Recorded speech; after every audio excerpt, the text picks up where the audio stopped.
I live in the Palisades, and there was the Palisades fire over a year ago, which I was very lucky.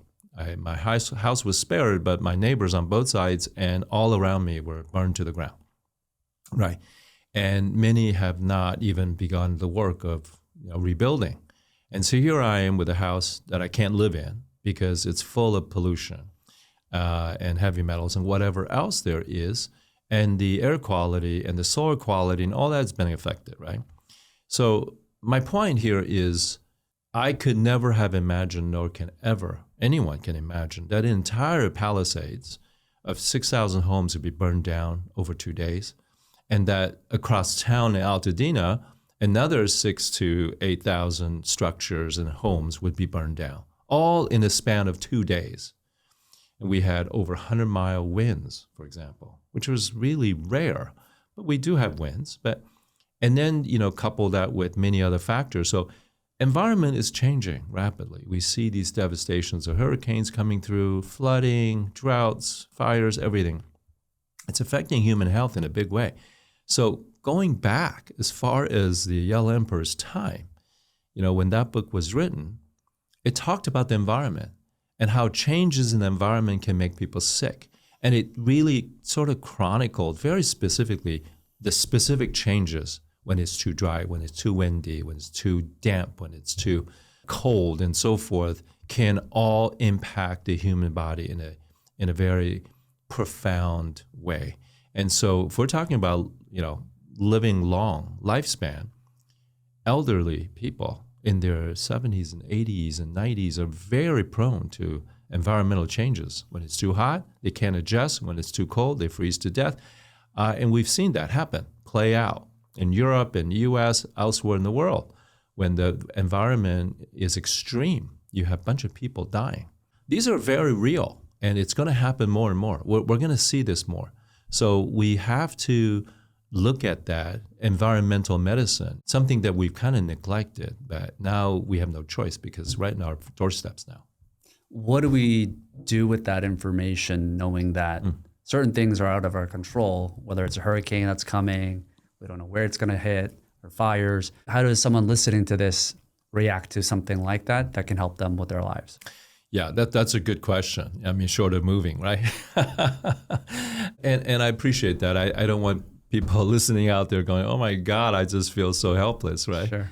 But I mean, first and foremost, right, in terms of kind of, if you owned your house, I mean, there are basic things that you must do, right? In our area, we certainly have to Fire-Harden, right, our homes. That means getting rid of vegetation within 5 feet of the home, and clearing the weeds and planting both drought-resistant and fire-resistant plants and so forth, and using materials on the roof and and the eaves and so forth that can help prevent that. And then today, modern building is very tightly sealed, so there's a lot of indoor pollution, right? So there are formaldehyde, outgassing, and so forth. And so plants can be a way to scrub your air.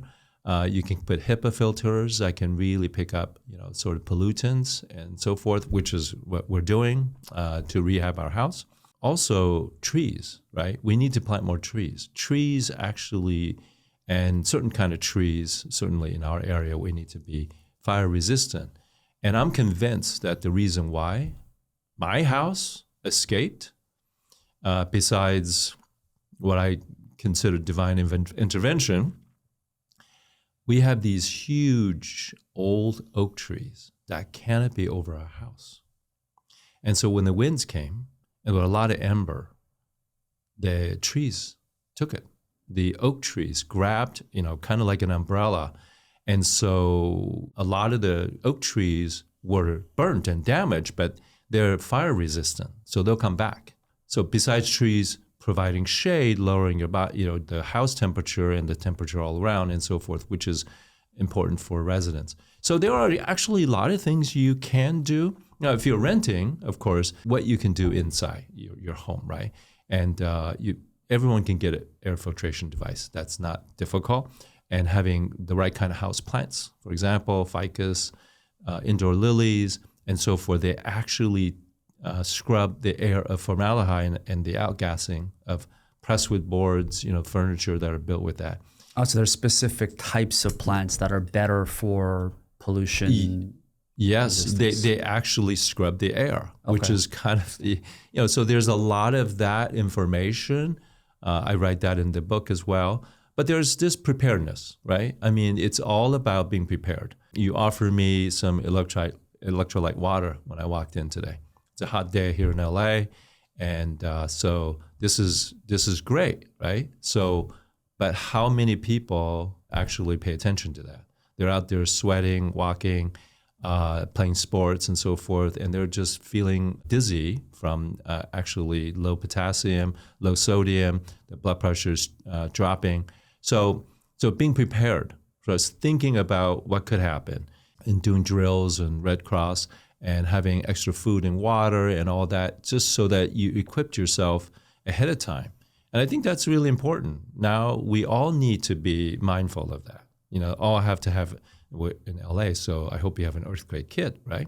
Which is basically a little flashlight, some water, a couple cans of, tuna or sardine if you like, pair of shoes right next to your bed, because when it happens, you're ready. You know where everything is, right? Mm-hmm. And you can just grab it and go. So if you're prepared and if you think through it, then you will not be caught in a situation where it could really impact your health in a very substantial way. What are some of these lessons that we can learn from a book as ancient as The Yellow Emperor's Classic around living a good life, longevity in general? These foundational lessons in the book that still apply today, even in the modern world. Well, I would say the number one foundational principle out of the book is, if your mind is peaceful and joyful, where does disease come from? And interestingly, Harvard did lots of studies that show 80% of all chronic disease today have their roots in the mind. So if you think about it from that perspective, stress is the number one silent killer today. And it's easy to see what's happening, because when you get stressed, your body produces cortisol and adrenaline. These are stress hormones that basically get you into the survival mode, right? The nervous system has two modes: autonomic system, sympathetic or parasympathetic. Sympathetic is the survival mode. When you're in that survival mode, your body prioritizes survival. And so there's upregulation of the immune system. So there is actually inflammation that will begin bringing wreckage throughout your whole body if this stress is not abated. We see this all the time, a concept called inflammaging, inflammation driving the aging process. And that's what's happening. And so on the other side of the coin is parasympathetic, which is the rest, digest, and safety mode. So you go from survival mode to the safety mode, back to that. And so Yale Emperor's Classic pointed out a long time ago that, listen, if you're in a stressful mode, you're going to be sick. But if you can maintain equanimity and joyfulness emotionally, then, you can more or less live a healthy life, unless, of course, you were hit by a car or, fell off the roof or whatever it might be. Those are kind of, sort of accidental. But from the perspective of what you can regulate and control, that's the most important. You got to start with your mind. And then focusing on eating, right? Eating the right food to sustain yourself and staying active, but not so active as to become extreme and deplete your body. It talks about overexercise as a cause of illness. And, I get these jocks come in and they're training all the time and they're like, Dr. Mao, I'm always sick with a cold. I don't know what's happening. I say, you're overtraining. Just dial it back. And when they do, they feel much better and they stop catching colds, right? Because it suppresses your immune system. We're in a culture where people get onto something and then they do it in an extreme way. Cold plunge, as an example. People who are doing cold plunge for 10 minutes a day in a, 40 degrees or lower. And I think, dude, man, I mean, you're coming out and you're purple and your fingers, it's not good for you. You're going to have a circulation problem down the road here.